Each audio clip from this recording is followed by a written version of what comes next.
अस्सलाम वालेकुम और रमज़ान मुबारक। जब हम तारीख़ की सबसे अजीम हस्तियों की बात करते हैं यानी अंबिया की, तो फ़ौरन उनके मुअज्ज़े ज़हन में आते हैं। हाँ बिल्कुल, आम तौर पर यही होता है, मुअज्ज़ा ही याद आते हैं। सही ना? लेकिन हकीकत ये है कि इन दुनिया बदलने वाली हस्तियों की ज़िंदगियों का जो सबसे बड़ा हिस्सा है वो इंतहाई खामोशी और आम सी मुश्किलात में गुजरा। और इस मुबारक महीने में हम इसीलिए एक 30 रोज़ा सफ़र पर हैं। जी, ये सफ़र असल में उनकी कहानियों की गहराई में जाने के लिए है। एग्जैक्टली हम देख रहे हैं कि उनका किरदार कैसे बना। तो चलिए इसको समझने की कोशिश करते हैं, क्योंकि ये सफ़र सिर्फ कहानियाँ नहीं है, ये एक मास्टर क्लास है जहनियत को बदल देने वाले तजुर्बात की।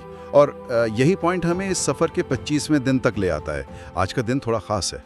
जी, 25वां दिन। हाँ, क्योंकि आज हम प्रॉफिट मोहम्मद सल्लल्लाहु अलैहि वसल्लम की इब्तिदाई ज़िंदगी की बात कर रहे हैं। तो चलिए इसको थोड़ा खोल कर समझते हैं। जहन में एक मंजर बनाते हैं। आज से तकरीबन 1400 साल कब्ल मक्का का सख्त और दुश्वार गुजार माहौल, पैदाइश से पहले ही वालिद यानी अब्दुल्ला का इंतकाल हो जाना, ये इस तैयारी का सबसे पहला कदम था। एक यतीम बच्चे की पैदाइश होती है, यानी दुनिया में आने से पहले ही सबसे बड़ा सहारा छीन लिया गया। सही कहा। फिर दादा अब्दुल मुत्तलिब बच्चे को खुशी खुशी काबा ले जाते हैं और नाम रखते हैं मोहम्मद, जिसका मतलब है जिसकी इंतहाई तारीफ की जाए। बिल्कुल, ताकि आसमान और ज़मीन दोनों में उनका जिक्र हो। उस वक्त के अरब रिवाज के मुताबिक सेहत, मजबूती और खालिस अरबी ज़बान सीखने के लिए बच्चे को बनु साद के कबीले में दाई हलीमा के पास सहरा में भेजा जाता है। और वहाँ गुर्बत और तंगदस्ती आम थी। फमाइन यानी कहत का वक्त था। हाँ, और हलीमा का जानवर कमज़ोर था, दूध नहीं था। लेकिन इस बच्चे के आते ही एक अजीब बरका या बरकत आई। जानवर दूध देने लगे, सवारी में ताकत आ गई। वाह! और ये सिर्फ कोई जादू नहीं था, ये इस बात का इशारा था कि इस किरदार का वजूद अपने इर्द गिर्द के माहौल पर असर अंदाज होने की सलाहियत रखता है। लेकिन देखें, 4 साल सहरा में गुजारने के बाद जब वापसी होती है तो आजमाइश का एक नया दौर शुरू होता है। सिर्फ 6 साल की छोटी सी उम्र में वालदा आमीना के साथ मदीना का सफर पेश आता है। हाँ, वो सफर। और वापसी पर अबुआ के मुकाम पर वालदा का इंतकाल हो जाता है। उनके आखिरी अल्फाज बहुत ही गहरे थे। उन्होंने कहा था कि हर नई चीज पुरानी होगी और हर जिंदा चीज मरेगी। ये वो वक्त था जब उस बच्चे ने अपने सबसे करीबी रिश्ते को अपनी आंखों के सामने जाते देखा। एक 6 साल के बच्चे के लिए ये कितना बड़ा ट्रॉमा हो सकता है। बाप रे! फिर दादा अब्दुल मुत्तलिब ने परवरिश की जिम्मेदारी ली, जो अपने पोते को काबा के पास अपनी मखसूस नशिस्त पर बिठाते थे, जहाँ से इस बच्चे ने मक्का के क़ियादत और सियासत को करीब से देखा। लेकिन फिर 8 साल की उम्र में दादा का भी साया उठ गया। फिर चाचा अबू तालिब और उनकी अहलिया फातिमा बिन्त असद के घर परवरिश शुरू हुई। और वो खानदान गरीब था, तो चचा का हाथ बटाने के लिए इस बच्चे ने बकरियां चराने का फैसला किया। अच्छा, अगर मैं इसको आज की मॉडर्न साइकोलॉजी की जबान में डिफाइन करूँ ना, तो मुझे ये एक तरह का स्ट्रेस इनोक्यूलेशन लगता है। सही, थोड़ा और वाजे करें। यानी जैसे किसी वैक्सीन में बीमारी का छोटा हिस्सा जिसमें डाला जाता है ताकि आगे चलकर इम्यूनिटी बन सके, वैसे ही इन लगातार सदमात ने उनके अंदर एक ऐसी इमोशनल इम्यूनिटी पैदा कर दी थी जैसे किसी फौलाद को भट्टी में बार बार तपाया जाता है। जबरदस्त मिसाल है। एक एक करके तमाम दुनियावी सहारे छीन लिए गए ताकि भरोसा सिर्फ और सिर्फ एक ऊपर वाली जात पर रह जाए।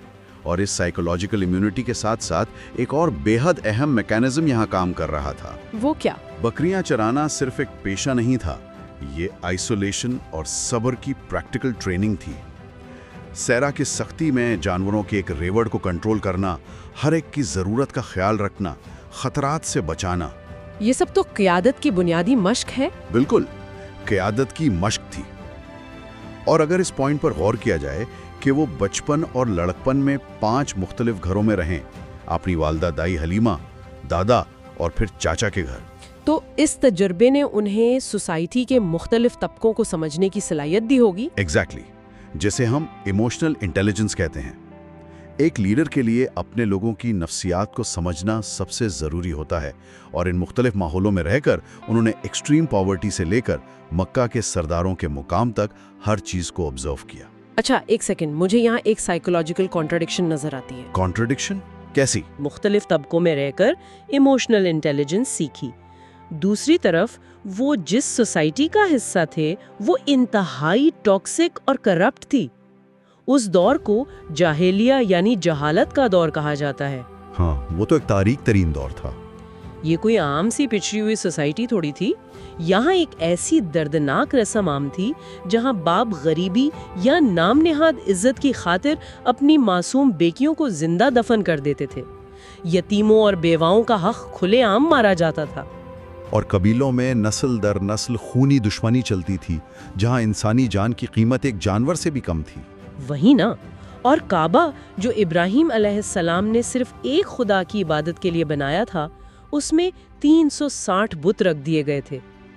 ایسے شدید تاریک ماحول میں ایک انسان بڑا ہو، سوسائٹی کا حصہ ہو، اور اس ماحول کا ایک قطرہ بھی اس کی شخصیت کو نہ بگاڑ سکے، یہی تو سب سے بڑا معجزہ تھا۔ یہ میتھمیٹیکلی اور سوشیولوجیکلی کیسے ممکن ہے؟ دوستوں کے ساتھ لڑکپن میں ایک محفل میں جانے کا ارادہ کیا تو نیند طاری ہو گئی، گناہ سے بچ گئے، کبھی بتوں کی پوجا نہیں کی، یہاں تک کہ لوگ انہیں الامین یعنی سب سے زیادہ امانت دار کہتے تھے۔ اس مکمل آئزولیشن کا اصل مقصد کیا تھا؟ دیکھیں، یہ پیراڈاکس ہی دراصل ان کی آگے آنے والی زندگی کی سب سے بڑی سرمایہ کاری تھی۔ سماجی اور اخلاقی علیحدگی اس وجہ سے لازمی تھی کیونکہ جو پیغام انہوں نے آگے چل کر دینا تھا اس کی بنیاد ان کی اپنی بے داغ شخصیت پر تھی۔ اچھا، یعنی اگر وہ جوانی میں اس سوسائٹی کی سیاست کا حصہ بن جاتے یا ان برائیوں میں شامل ہو کر بعد میں انہیں چھوڑتے تو لوگ شک کرتے؟ بالکل، ہمیشہ ان کی نیت پر شک کرتے کہ شاید یہ اب پاور چاہتے ہیں۔ 40 سال کی عمر تک انہوں نے مکہ کے سیاسی نظام کو الٹنے یا پاور حاصل کرنے کی کوئی بھی کوشش نہیں کی۔ انہوں نے صرف ایک ٹھہراؤ اور ایمانداری کی مثال قائم کی۔ اور اس پورے وقت میں مکہ جیوگرافیکلی اور پولیٹیکلی ایک عظیم تجارتی مرکز بن چکا تھا جہاں پوری عرب دنیا سے لوگ آتے تھے۔ صحیح، اور اس اسٹریٹیجکلی پرفیکٹ لوکیشن پر ایک ایسی اعلیٰ ترین اور بے داغ شخصیت کا موجود ہونا ایک ایسی بنیاد تھی جس پر آگے چل کر ایک عظیم عمارت کھڑی ہونی تھی۔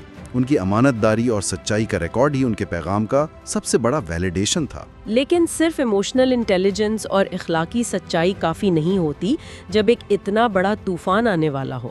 میرا ماننا ہے کہ ایک عظیم پیغام کے لیے ایک بنیادی سوشل اور فائنینشل اینکر کی ضرورت ہوتی ہے، اور وہاں انٹری ہوتی ہے خدیجہ کی۔ ہاں، خدیجہ۔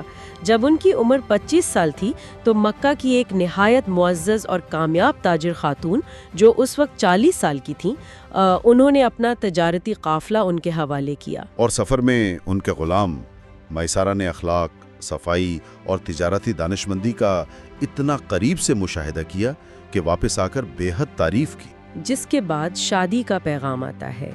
نفیسہ بنت منیا کے ذریعے یہ پیغام پہنچتا ہے، 20 اونٹوں کا مہر مقرر ہوتا ہے اور ابو طالب خطبہ پڑھتے ہیں۔ یہ ایک نیا آغاز تھا، لیکن اس آغاز کے ساتھ ہی آزمائش کا ایک نیا دروازہ بھی کھلا۔ ہاں، کیونکہ ان کے یہاں اولاد کی پیدائش ہوئی، قاسم، زینب، رقیہ، ام کلثوم، فاطمہ اور بعد میں عبداللہ، لیکن بیٹوں کا چھوٹی عمر میں ہی انتقال ہو گیا۔ قاسم 2 سال کی عمر میں اور عبداللہ بعد میں صرف 3 مہینے کی عمر میں گزر گئے۔ جب ایک باپ اپنے ہی ہاتھوں سے اپنی معصوم اولاد کو مٹی میں دفناتا ہے تو عام طور پر انسانی نفسیات یا تو دنیا سے نفرت کرنے لگتی ہے یا پھر ٹوٹ کر بکھر جاتی ہے۔ یہ بہت بڑا صدمہ ہے۔ یا پھر اس کے اندر دوسروں کے دکھ کے لیے ایک ایسی بے پناہ ہمدردی، ایک ایسی ایمپتھی پیدا ہو جاتی ہے جو عام انسان میں ممکن ہی نہیں ہوتی۔ اس لگاتار غم نے انہیں مکہ کے مظلوموں، یتیموں اور دبے ہوئے طبقوں کا سب سے بڑا ہمدرد بنا دیا، کیونکہ انہوں نے ہر قسم کا دکھ چکھ لیا تھا۔ بالکل، اور اس غم کے سفر میں خدیجہ صرف ایک بیوی نہیں تھیں، وہ ایک انسٹیٹیوشن آف سپورٹ تھیں، ایک ایسی عورت جو اپنے وقت کی سب سے اثر رسوخ والی شخصیت تھی۔ ان کے ساتھ کھڑا ہونا سوسائٹی میں انہیں ایک زبردست بیکنگ فراہم کرتا تھا۔ اچھا، اور اس بیکنگ اور قیادت کی پختگی کا ایک بہت بڑا مظاہرہ ہمیں 35 سال کی عمر میں دیکھنے کو ملتا ہے جب کعبہ کی تعمیر نو ہوتی ہے۔ اوہ ہاں، حجر الاسود والا واقعہ۔ ہاں، یعنی بلیک سٹون کو واپس اس کی جگہ رکھنے پر قبیلوں کے درمیان ایسی خونی دشمنی شروع ہوئی کہ تلواریں نکل آئیں، 4-5 دن کا ڈیڈ لاک رہا۔ कोई कबीला पीछे हटने को तैयार नहीं था क्योंकि ये इज्जत का मसला था। फिर फैसला ये हुआ कि जो सुबह सबसे पहले काबा के दरवाजे से अंदर आएगा वही फैसला करेगा। और जब लोगों ने देखा कि वो शख्स अलामीन है तो सबको सुकून आ गया। उन्होंने जो किया ना, वो आज की मॉडर्न कॉन्फ्लिक्ट रेजोल्यूशन या गेम थियरी की एक आला तरीन मिसाल है। कैसे भला? यानी उन्होंने एक जीरो सम गेम को, जहां एक की जीत का मतलब दूसरे की हार था, एक विन विन सिनेरियो में तब्दील कर दिया। एक चादर मंगवाई, पत्थर को बीच में रखा, हर कबीले के सरदार को उस चादर का कोना पकड़ाया और खुद अपने हाथों से पत्थर को रख दिया। किसी की अना मजरूह नहीं हुई और सबको इज्जत मिल गई। ये उनके पॉलिटिकल एक्यूमेन यानी सियासी शऊर का इंतहाई वाज़ेह सबूत था। और इससे सबको जीत का एहसास हुआ, किसी को हार नहीं माननी पड़ी। ये वाकया इस बात की गमाजी करता है कि उनके अंदर पूरे सोसाइटी को जोड़कर रखने की कितनी अजीम सलाहियत मौजूद थी। लेकिन जैसे जैसे वो 40 साल की उम्र के करीब पहुंचे, सोसाइटी का जो शोर था, जाहिलियत का जो अंधेरा था, वो उनके जहन पर बोझ बनने लगा। तो उन्होंने क्या किया? माहौल की टॉक्सिक नेचर से दिल बर्दाश्ता होकर उन्होंने गारे हेरा, जो माउंट नूर पर वाक़ है, वहाँ तन्हाई और आइसोलेशन इख्तियार करनी शुरू कर दी। तन्हाई का ये सफ़र इसलिए ज़रूरी था क्योंकि मक्का का सामाजिक शोर इतना ज़्यादा था कि आफाकी सच्चाई की आवाज़ सुनने के लिए उस शोर से दूर जाना लाजमी था। फिर 610 एडी में रमज़ान के महीने की लैलतुल क़द्र की रात आती है। गार की उस इंतहाई खामोशी और अकेलेपन में अचानक एक नूर फैलता है और जिब्रील अलैहिस्सलाम ज़ाहिर होते हैं। पहला हुक्म मिलता है, इक्रा, यानी पढ़ो।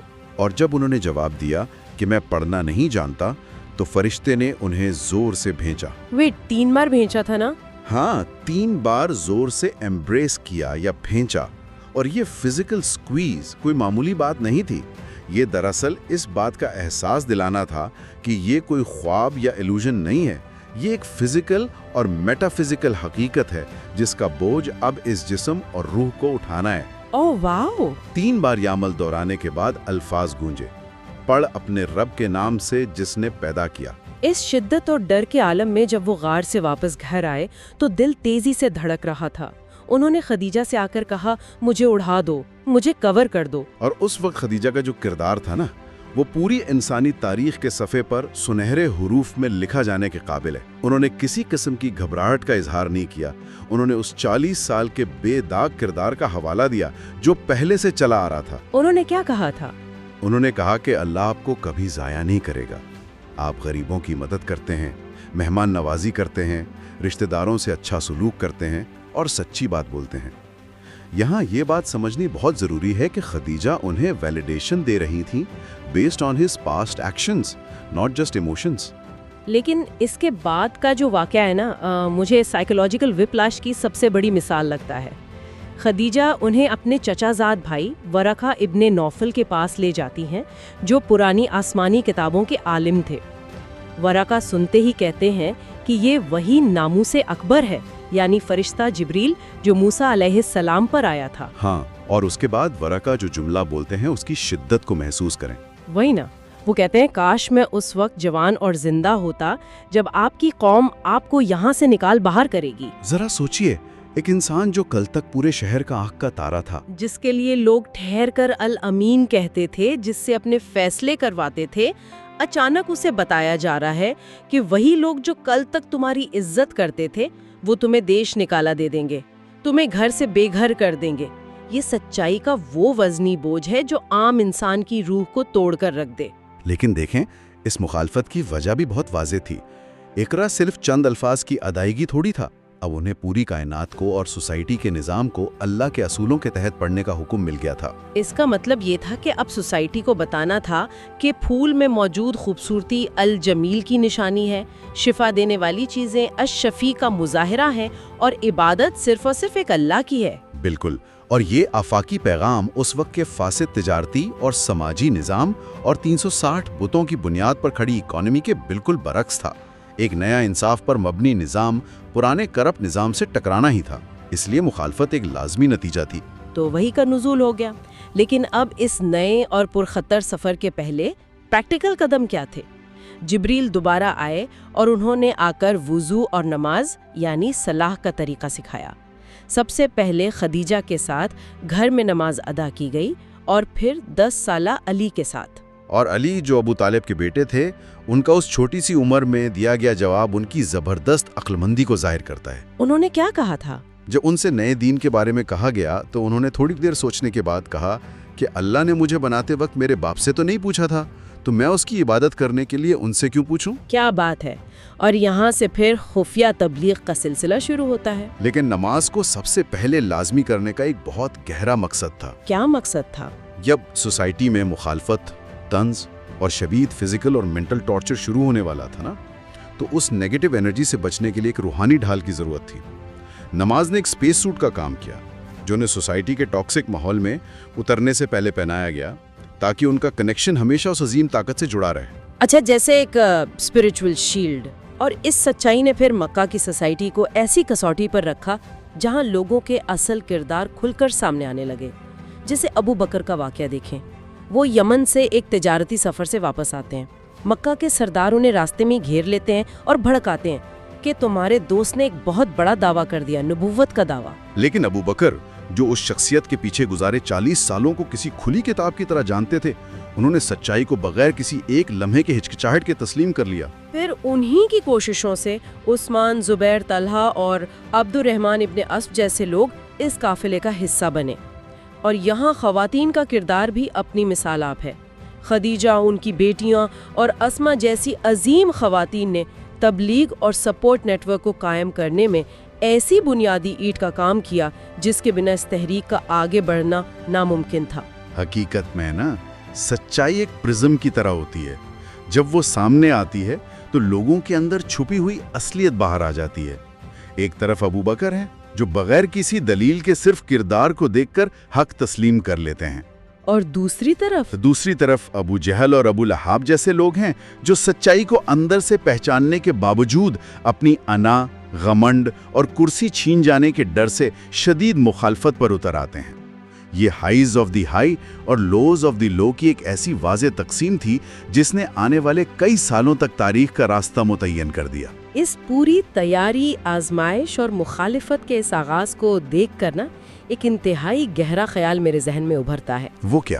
انسان اکثر یہ سوچتا ہے کہ دنیا میں سب سے بہترین قیادت کسی محفوظ ماحول، عیش و عشرت اور بہترین تعلیمی اداروں سے پیدا ہوتی ہے، لیکن اس عظیم تیاری کا میکینزم ہمیں کچھ اور ہی سکھاتا ہے۔ صحیح کہہ رہی ہیں آپ۔ دیکھیں، ایک ایسی شخصیت جو پیدائش سے پہلے یتیم ہوئی، جس نے بچپن میں اپنے تمام قریبی رشتے کھوئے، جس نے صحرا میں بکریاں چرائیں، سوسائٹی کی مختلف پرتوں کو دیکھا، جس نے اپنی ہی معصوم اولاد کو اپنے ہاتھوں سے دفنایا، اس نے انسانی دکھ اور درد کے ہر ذائقے کو خود چکھ لیا تھا، ہر قسم کے دکھ سے گزرے۔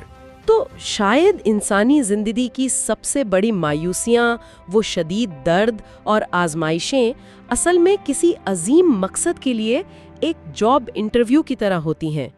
جس کام کے لیے آپ کو چنا جانا ہوتا ہے، اس کی تیاری اتنی ہی سخت آگ میں تپ کر ہوتی ہے۔ سننے والوں کے لیے یہ بہت سوچنے والی بات ہے۔ یہ سلسلہ دراصل ہمیں بتاتا ہے کہ عظیم ترین تبدیلی کی بنیاد کسی وسائل یا مٹیریل ویلتھ پر نہیں ہوتی، بلکہ کردار کی اس پختگی پر ہوتی ہے جو صرف اور صرف آزمائشوں کے لگاتار سامنے سے آتی ہے۔ جب روح ان تمام امتحانوں کو پار کر لیتی ہے، تبھی وہ اس قابل بنتی ہے کہ وہ صدیوں کی تاریخ کو تبدیل کر سکے۔ بالکل۔ اور کیا پتہ انسان اپنی زندگی کے جس تکلیف کو اپنی سب سے بڑی ناکامی یا بوجھ سمجھ رہا ہو، دراصل وہی آزمائش اس کی سب سے بڑی طاقت بننے والی ہو۔ آج کی اس گہری چھان بین سے ہم نے دیکھا کہ جہاں وسائل اور سہارے بالکل صفر تھے، وہاں صرف صبر، سچائی اور اس فولاد کی طرح تپنے کی قابلیت نے وہ راستہ بنایا جس نے 1400 سال پہلے اس تپتے ہوئے صحرا میں ایک ایسی روشنی کو جنم دیا جو آج تک پوری دنیا کے لیے ایک واضح مثال ہے۔ یہ ایک ایسی حقیقت ہے جس پر واقعہ ٹھہر کر اپنے ارد گرد کی آزمائشوں کو سامنے رکھ کر غور کرنے کی ضرورت ہے۔ تو اس پوری گفتگو کے بعد ایک عجیب سا سوال ذہن میں آتا ہے جو واقعی سوچنے پر مجبور کر دیتا ہے۔ اور وہ کیا ہے؟ اگر ان عظیم ہستیوں کی ابتدائی خاموش زندگیوں کی عام سی جدوجہد میں دنیا بدلنے والی تیاری چھپی تھی، تو کیا عام انسانوں کی روزمرہ کے ان تکالیف اور ٹینشنز کے پیچھے بھی، جنہیں اکثر بے مقصد سمجھا جاتا ہے، کسی بڑی منزل کی تیاری کا مقصد چھپا ہو سکتا ہے؟ یہ ایک ایسی حقیقت ہے جس پر واقعی غور کرنے کی ضرورت ہے۔